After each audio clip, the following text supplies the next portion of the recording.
This show is produced by the Hartman Media Company. For more information and links to all our great podcasts, visit hartmanmedia.com.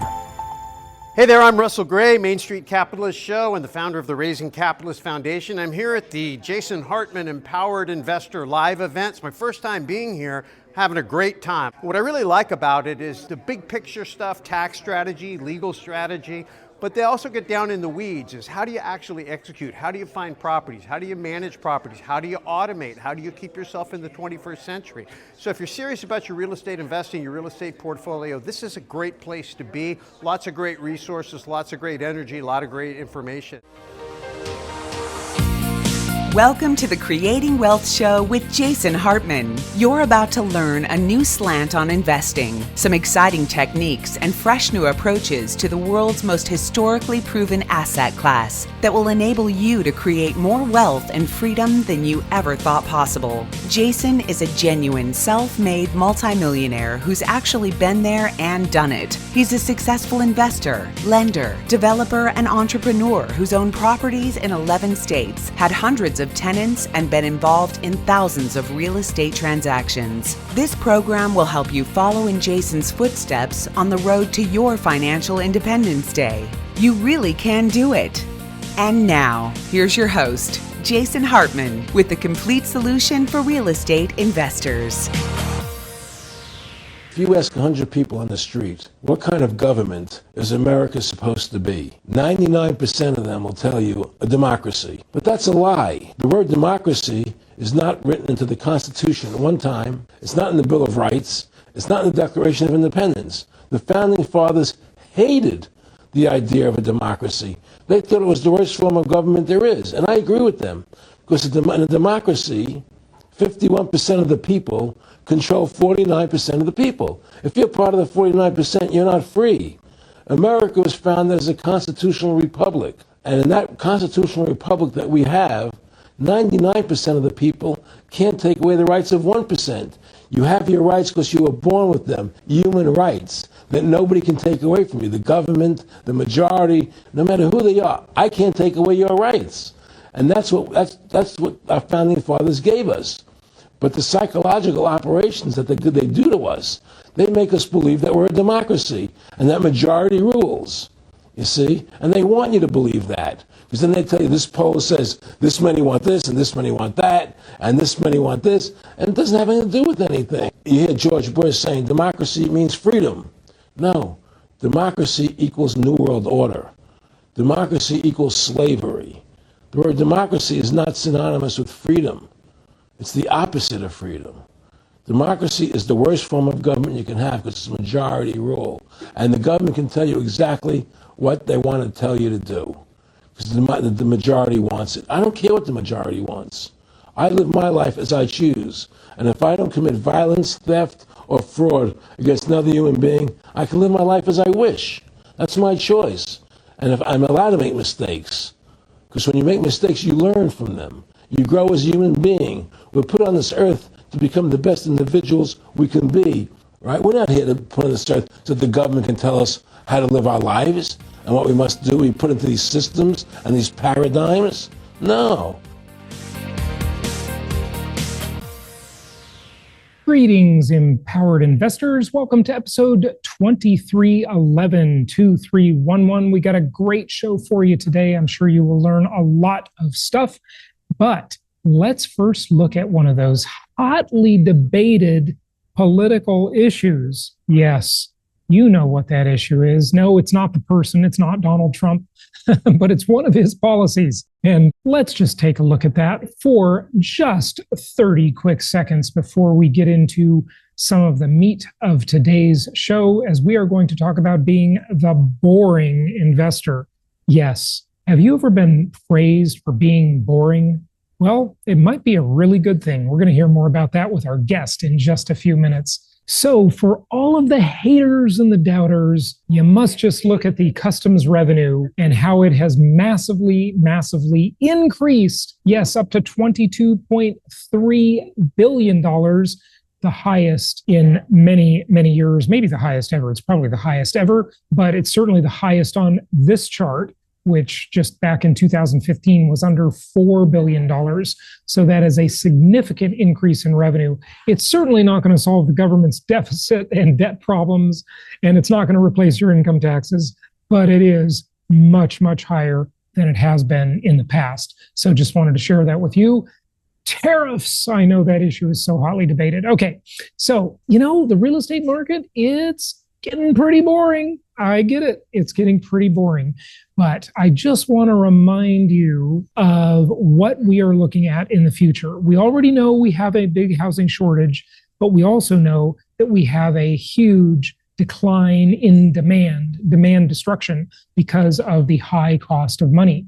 But that money is almost guaranteed to get cheaper. I mean, I would bet 99% we are going to see this money get a lot cheaper. I mean, think about it. The inflation problem has gone away.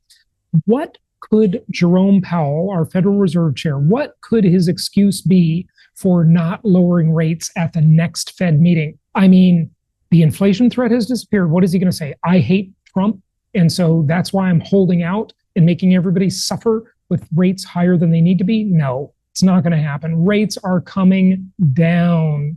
So we look at this chart that I am showing for those of you watching on video. It is a mortgage sensitivity chart. It shows buyers' power based on interest rates. And this is not new. I have shown this to you before, but we did our own research on this. And if rates drop by 0.5%, that's another 2.8 million people who can afford the median price home. We only have about 760,000 homes for sale, according to the Altos research. If only a third of those people come into the market, they will completely wipe out the current inventory. So inventory must massively increase, or we will have bidding wars. I mean, it's just so obvious, as plain as the nose on my face. Yes, it is. Okay, we go down to another 0.5%, 50 basis points more, 5.4 million new buyers in the market. We go down 1.5%, we get 7.7 million new buyers that can afford the median price home. I mean, just think about it. Wow. It's staggering. This is the thing. I remember when I was struggling in my other business years and years ago. This was maybe, 25 years ago. And I remember this terrible, terrible thing happened to me. And it just was devastating. And it was right around the time of 9/11, which was already devastating. But then I had another devastating thing happen. And guess what? A friend of mine, a good friend of mine, said these key words to me. And I'm going to share them with you now because they are really good words to think about as investors. He said, Jason, keep your eye on the ball. And you know what? I followed that advice because you just focus on the fundamentals. And when you do that, without getting all emotional, without getting all freaked out, you just focus on the fundamentals. You show up every day, you do the right thing, you manage your properties, and the winds of fate will always work out in your favor. One of the things I used to say to my realtor audiences years ago, this was back in the 90s when I used to train real estate agents. I used to do big speeches and stand on big stages with huge audiences and train realtors. And I used to say the secret to success is staying in business long enough for something good to happen. Staying in business long enough for something good to happen. That is the secret to success. And you got to think about that as an investor too. I know it's a mild time. It's just kind of a blasé time. Real estate is in the doldrums. Appreciation, very moderate. Some markets cooling and going negative. About, what did I read the other day? About 14 of the 80 top metros in the country have slight depreciation in prices. The rest only slightly appreciating over the last trailing 12 months. It's about 2.7% increase, nothing to write home about. Rents flat. So it's just kind of a boring time. But today's show is about the boring investor. You're going to love our guest today. He's really good. All right. So note investing, that's another opportunity for you. If you want high returns and really, really passive investments, the notes can be a great opportunity for you. We've got some very easy note investments where you can earn up to 12% annually. Just a good place to park your money where you're waiting for the market to change. So check that out, jasonhartman.com. In the properties section, we have a section on notes where you normally look at properties. We have the properties there, but we also have note opportunities where you can buy mortgages and you can be the bank. So check that out or contact your investment counselor, 714-820-4200 extension 2, and we can talk to you about owning the paper rather than the property. All right, let's go ahead and get to our guest today, and let's talk about being the boring investor. It is my pleasure to welcome a returning guest back to the show, and that is my good friend, Paul Moore with Wellings Capital. Paul, how you doing? Great. How you doing, Jason? Good to have you on. And, today I know that you want to talk about a topic that I think is a great topic, especially in today's market. It's entitled The Boring Investor. And, investing is not really that exciting. Speculation is exciting. Yeah. Gambling is exciting. But real investing is sort of the Warren Buffett style investing. You just put your money in, you consistently invest, and you get good, solid return on investment over time. And I think that's what you're alluding to with a boring investor, but correct me if I'm wrong. That's exactly right. When I sold my company in 1997, and I really thought that I should get the same thrill out of investing that I got out of being an entrepreneur. And boy, was I wrong. I made a lot of mistakes. Yeah. Being an entrepreneur is much more busy than investing, right? Yeah. Absolutely. Absolutely. I agree completely. All right. Good stuff. Well, take us through the boring investor. All right. Well, this was never me. I was always this type A, highly driven, highly charged guy that always wanted to be active. And when I sold my company, I had a couple $1 million in the bank in my early to mid 30s. And I was like, I'm a full-time investor now. And I thought I was a pretty cool guy. And I was not an investor. I was a speculator. In fact, I call myself now an entrepreneurial investor. They love the thrill of the chase. They stay up in startup mode. They get a rush from the process. They get a wide but never deep knowledge of anything. They really should be called speculators, and many of them may live in a mansion or work at Walmart after retiring. And there's nothing wrong with working at Walmart, just to point that out. But it's not where most of us plan to spend our retirement. And I've found since that there's a great joy and wealth building potential in being a boring investor. So let's talk about that. What's that look like? Well, boring investors attain true wealth. True wealth, and you're well aware of this, Jason, you talk about it a lot, is having assets that produce cash flow. Warren Buffett said, if you don't learn to make money while you sleep, you'll have to work until you die. It's sort of that, that quadrant that we hear about from Robert Kiyosaki, where our money makes money. Paul Samuelson said it best. He was the first U.S. economist to win the Nobel Peace Prize. And he said, investing should be like watching paint dry or watching grass grow. If you want excitement, take $800 and go to Las Vegas. Right. And adjust his $800 statement for inflation. Yeah, right. Yeah, that was 2005, I think. So yeah, for sure. So boring investors attain true wealth. Boring investors enjoy real freedom. I used to joke around, Jason. I used to say, entrepreneurs have tons of freedom. I'm free to work any 80 hours a week I want. Yeah. And I thought that was really funny. But you know what? It wasn't funny for my kids. It wasn't funny for my wife while I was burning the candle at both ends, working nights and weekends. And I found out later that boring investors, we don't keep trading hours for dollars. We don't have to worry about the price of our GameStop or Bitcoin or crypto or whatever. There's nothing wrong with that stuff, but we don't have to worry about it. Boring investors have freedom from toilets, tenants, and trash because you got somebody else to do that work for you while you collect a check. And that's what you're so good at, Jason. It's freedom to use your time and money to make a difference in the world, and freedom to stop agonizing over every financial decision, because boring investors enjoy real freedom. Boring investors avoid hidden costs. I've got a friend named Kevin, and Kevin actually was just agonizing day and night over his stock options because he was part of an IPO. And he was constantly just chained to the stock ticker. He started losing sleep over it. It messed up his relationships. It messed up his work. And for all that excitement, he didn't make a penny more. In fact, he lost health. He lost relationships. He lost productivity. And now he actually sails in the Puget Sound near Seattle. And he's got his money in ETFs. He's got his money in passive commercial real estate investments.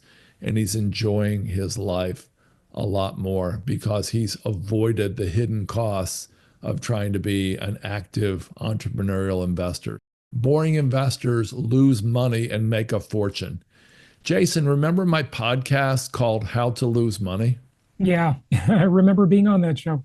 Yeah, right. Well, boring investors realize that every mistake is an opportunity to learn more. Now, what I didn't know when I was the host of that show was that Charlie Munger, who Buffett and Bill Gates said was the most brilliant investor on the planet, Charlie Munger said his main focus was, what do you think it's going to be? Is it creating complex algorithms? Is it creating really, really heady things to try to figure out the most brilliant investment strategy? No. Munger said his main goal in life was to avoid other people's mistakes. He read about 500 books a year, and his main goal was to avoid making the same mistakes that he and other people had made. And he took every lesson was from somebody's mistake, including his own. In fact, he stood up in front of 40,000 Berkshire Hathaway devotees and he said, "We were horses' asses. We failed you."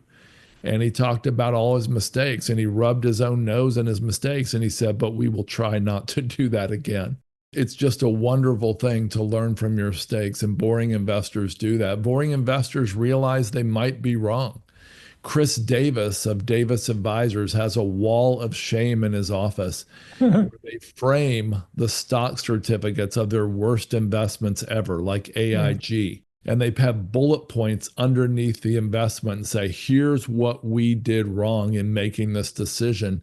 And we realize we might be wrong on tomorrow's investments as well. Let's think hard about making sure they're not up on this wall in the future. And they basically do what they can to avoid that. I think one of the interesting things about these last two concepts is that when you're a boring investor, you have time to reflect on mistakes, right? Where the entrepreneurial investor, as you will, and we're saying that in a negative way, right? It's bad to be an entrepreneurial investor, is sort of moving so quick that they're like looking for the next pot of gold at the end of the rainbow. They're just moving so quick. They never reflect on anything. Their ship is always about to come in, right? It's going to be some big life-changing deal rather than the slow and steady wins the race. The old fable, it's the tortoise and the hare, people. Just go along, and the progressive, like Earl Nightingale said, the progressive realization of a worthy ideal. And that's what it is. It's a very progressive type of process, but that isn't sexy, right? The person that just shows up every day, does the thing, doesn't get controlled by his or her emotions, doesn't have knee-jerk reactions to things. There's going to be problems. There will be bumps in the road. There will be discouragements, frustrations. There will be all sorts of things. But the boring investor, I think, has the ability to sort of regulate their emotional reactions to things, right? And if you're looking at their emotions, and if it's like a heart rate monitor, right, it would be flatlining. It would have minor ups and downs, or it'd be like a linear market. Right? I talk about investing in linear markets. It has small ups and downs, but not major ones like a roller coaster, not like a cyclical market. That's exactly right. Boring investors have the time to slow down because they're not making lots of decisions in and out. It's incredible how few investments Berkshire Hathaway has made over these last 60 years. Yet, Jason, did you know that if you took Buffett's stock, Berkshire Hathaway, and cut it by 99%. In other words, if it was $100 a share, you cut it to $1 a share, it would still wallop the S&P 500 over 60 years. Isn't that incredible? Yeah, it is. That's what boring investors do. And by the way, I don't know how Warren Buffett has done it. His life has been so boring. I don't think most of us could even spend a week in his shoes. His life is so boring. I mean, isn't it interesting? The formerly richest man in the world, and now still one of the richest for sure, has a very modest house that's worth like $800,000 or something, no big deal, right? And just lives this very linear, conservative life. The only extravagance he has is his jet, which he calls that indefensible, right? Because there's really, really it's ridiculous. He's just a very conservative guy, right? And he just shows up every day and does the work, and it works. It's really incredible. It's very true, though. Boring investors invest in boring assets, like self-storage, 4 pieces of sheet metal, some rivets, a floor, and a door. Or even worse, mobile home parks. People never even thought about mobile home parks, but the few who did over the last 5 decades turned their nose up at them. They look down their nose at people like Sam Zell, the possibly the most successful real estate investor in history, who amassed 158,000 mobile home park pads before he died a few years ago. I like to tell the story of boring investors who invest in the gold rush. It sounds contradictory, but what I'm talking about, of course, are not the people who ran after gold and only 3% found any, and many of them died on those slopes. But I'm talking about the people who sold the picks and shovels and the dog sleds and the hotel rooms in Alaska that actually vacationed on those same mountains where these other people bled and died, chasing gold and speculating. And this is the value of your show, Jason, and this is the value of your program. You're teaching people to invest in the gold rush, but in a smart way, not in going and chasing, flipping your own houses on the side, which hardly ever works for most investors, or chasing, trying to be like the HGTV star, but instead just investing passively in these homes that are just sending a check month in and month out and having someone else do the management and maintenance. It's the best way to invest, though it's not giving you the thrill of the chase, right? That's so true. I have talked to you many times about my experience with a gold dealer years ago, and the one major flaw of precious metals investing when it comes to gold and silver, and that is that it does not produce income. But what if you could make gold and silver work for you just like your income property? Well, you can. Our new sponsor is Monetary Metals, and people who own gold as a hedge against inflation like that feature, but the gold just sits there. It's collecting dust, right? But with their leasing program, you can actually earn a yield. So check out our new sponsor, Monetary Metals. And it's monetary-metals.com/Hartman. And you can learn more about this opportunity. Instead of paying to store your metal, you can now get paid to own it, earning passive income paid in more ounces of real physical gold every single month. With Monetary Metals, you can earn up to 4% in their leasing program immediately upon funding your account. Yields are paid monthly in ounces of physical gold or silver, which you can get in addition to any price appreciation from your gold and silver over the holding period. Fund your account with metal you already own, or purchase it from them at less than 1% over spot. I liked this product so much, I signed up myself. Gold and silver are a great insurance policy. Again, I never really treated them as an investment. They were just kind of an insurance policy. But now you can earn a return of up to 4% on that insurance policy. So it just got a lot better. Visit monetary-metals.com/Hartman and learn more about this program. What's interesting about this is that when you see these infomercials on TV, I'm always kind of envious of those guys, those gurus doing that, because they have all these testimonials from these people that say, I was broke and I did my first deal. I made 60 grand in one day. We don't have any stories like that. It took us a long time to get testimonials from clients that had to invest and do the boring thing for several years before they started to see, wow, this is incredible, but it's just so reliable. Being the boring investor is the reliable investor. Like if you want a sure thing, there's no sure thing, right? But it's as close as you can get, is to just do the boring things, show up every day, do the work, tolerate the frustrations, tolerate the problems, and just keep moving forward. And the momentum of that is incredibly powerful. Yeah, it really is. It really is. Another concept is boring investors diversify. You can put all your money into one investment, and even if everything's solid the day you go in, you don't know what's going to happen. You don't know if there's going to be a hurricane or if there's going to be a hired CFO that becomes a fraudster. Diversifying means spreading your money out over a lot of deals. And again, this is something you do so well, Jason. You help people spread their money out over different geographies, different houses, different streets, different neighborhoods. And it allows, you to diversify. Warren Buffett said diversification's for people who don't know what they're doing.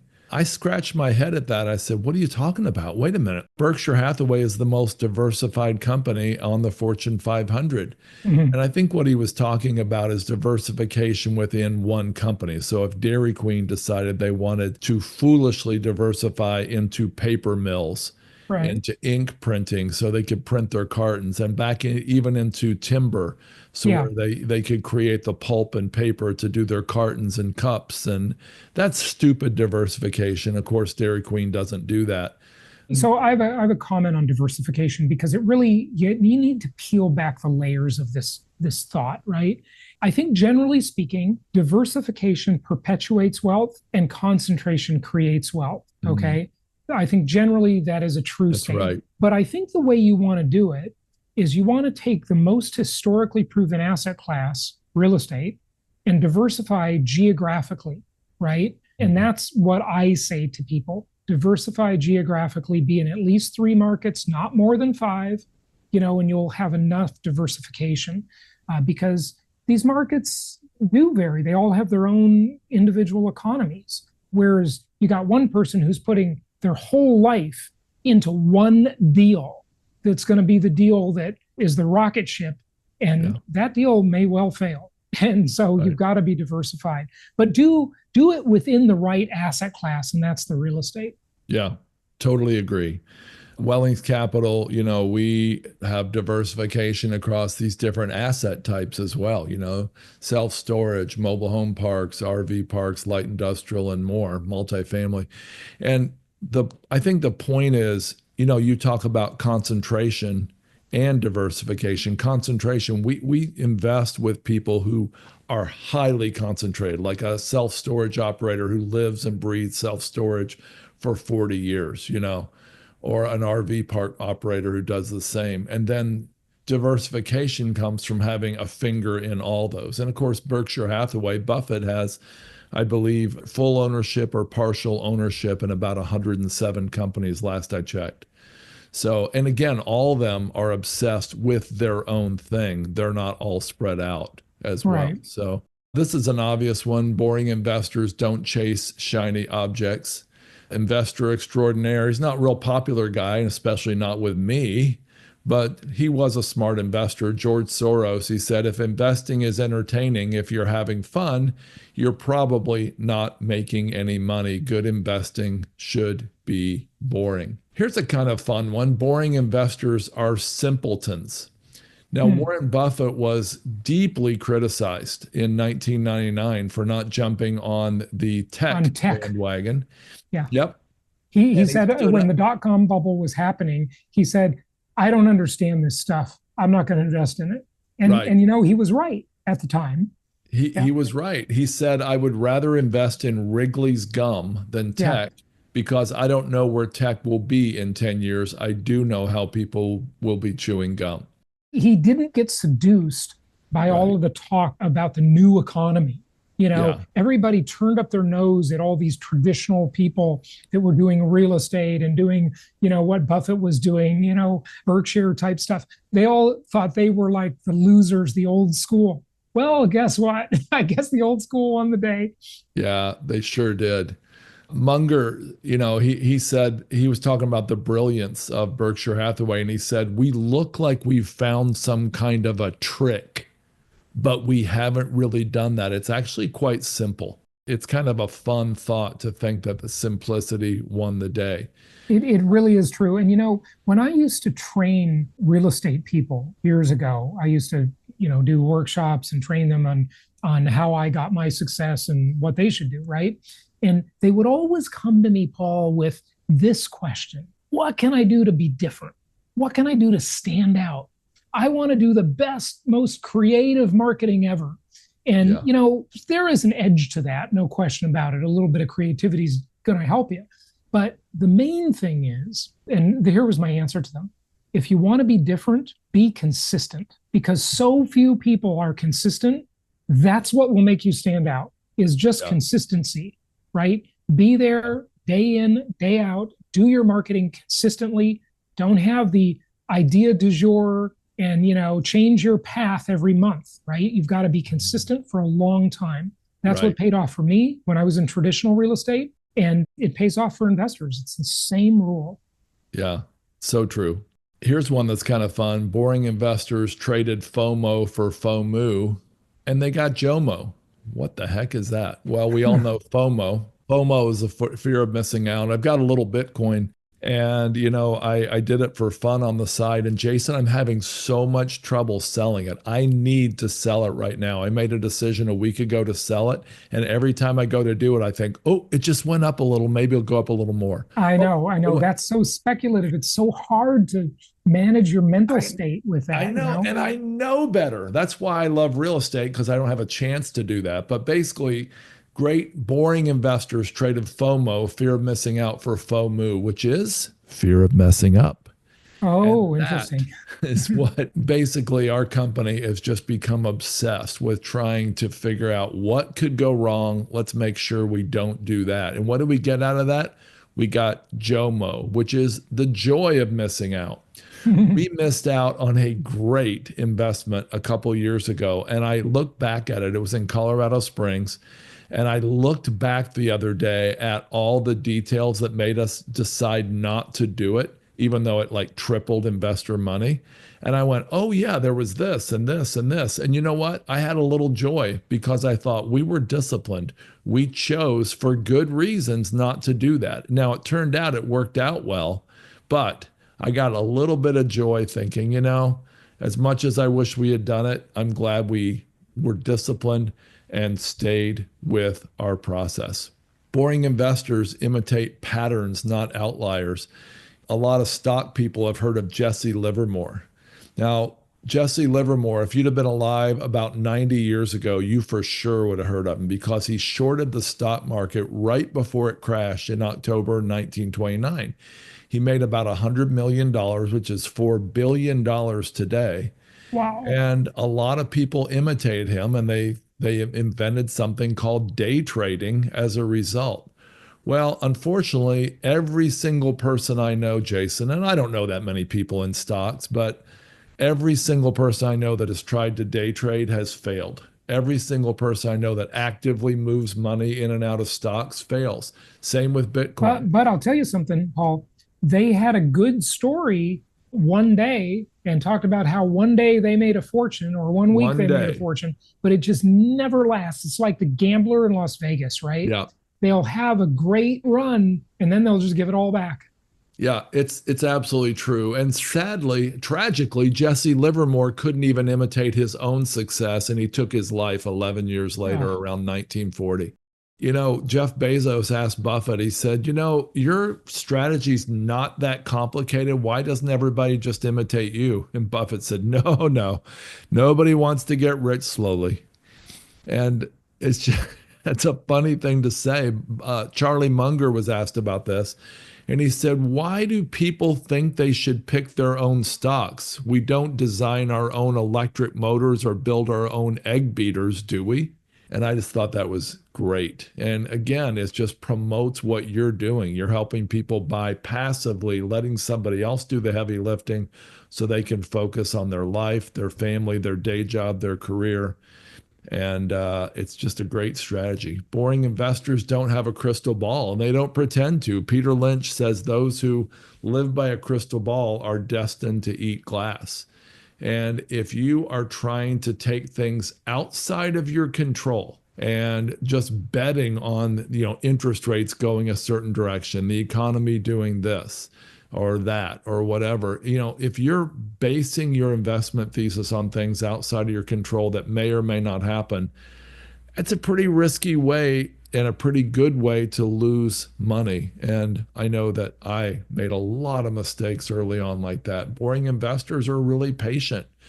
Charlie Munger said the big money is not made in the buying or selling, but in the waiting. And of course, real estate investors do that really, really well. If we buy and hold something for many years, we're waiting a long time. Like you said, it took a long time to start getting testimonials, but over time, those are better testimonials, better stories, right? Yeah, much better and much more reliable.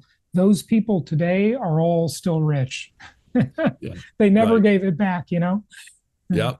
I know we got to land the plane pretty soon here, but boring investors say no a lot. Of course, Buffett again, he said the best investors say no a lot. The very best investors say no almost all the time. And Wellings Capital, our company last year, said no over 99% of the time as we passed on all but 5 of 745 operators and investments we took a look at.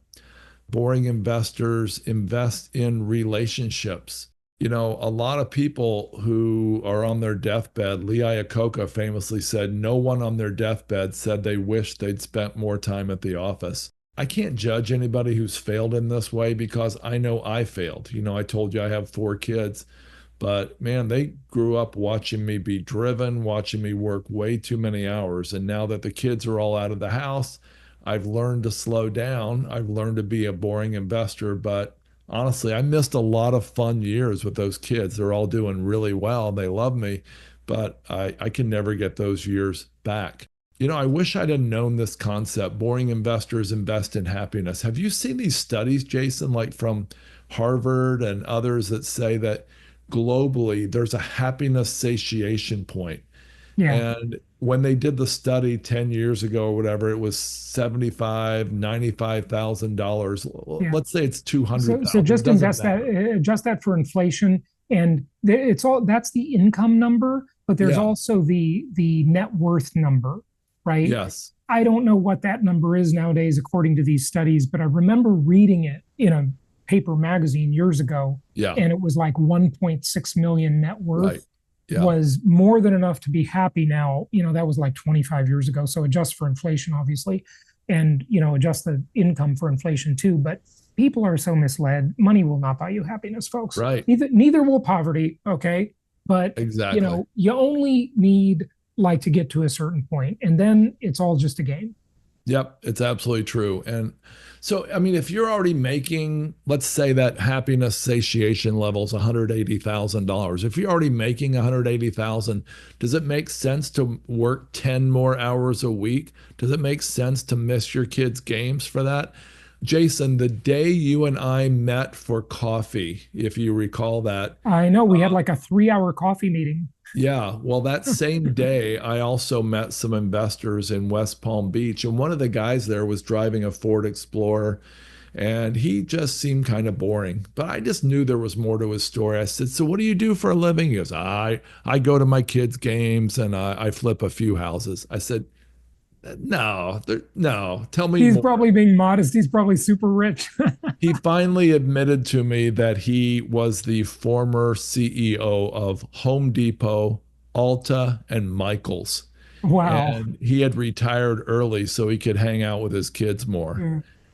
Yeah. And, I just think that that is such a beautiful picture. And what it reminds me of is this: boring investors invest in the unseen realm where there's apparently no return on investment. And I'm thinking specifically of a man that I hope you'll all look up. His name's William Wilberforce. Now, William Wilberforce had everything. He was 21 years old. He was elected to Parliament, and he was the youngest guy ever elected to Parliament.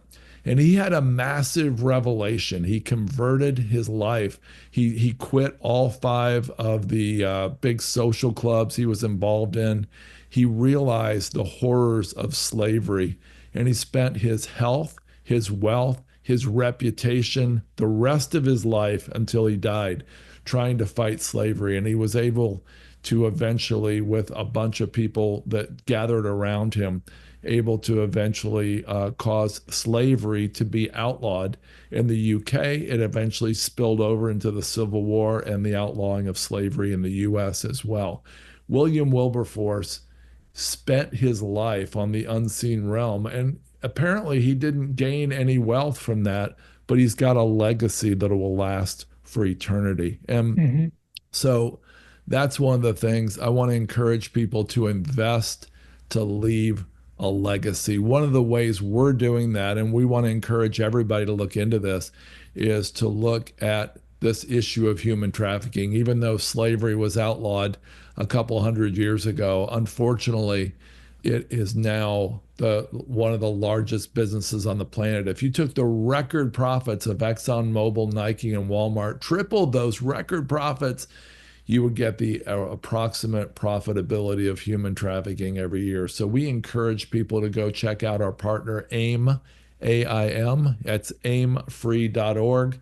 And I have donated to this organization, by the way. Yes. And Jason, I've so appreciated your partnership on this. Every year we try to raise money. This number here says Wellings has influenced, raise, and donate over $700,000. It's over $900,000 now that we've influenced for AIM, and we hope that people will check that out. It's boring because you're not actually going and rescuing slaves yourself, but it's a lot more powerful than anything we could do on our own to partner with an organization like AIM. So that's it, Jason.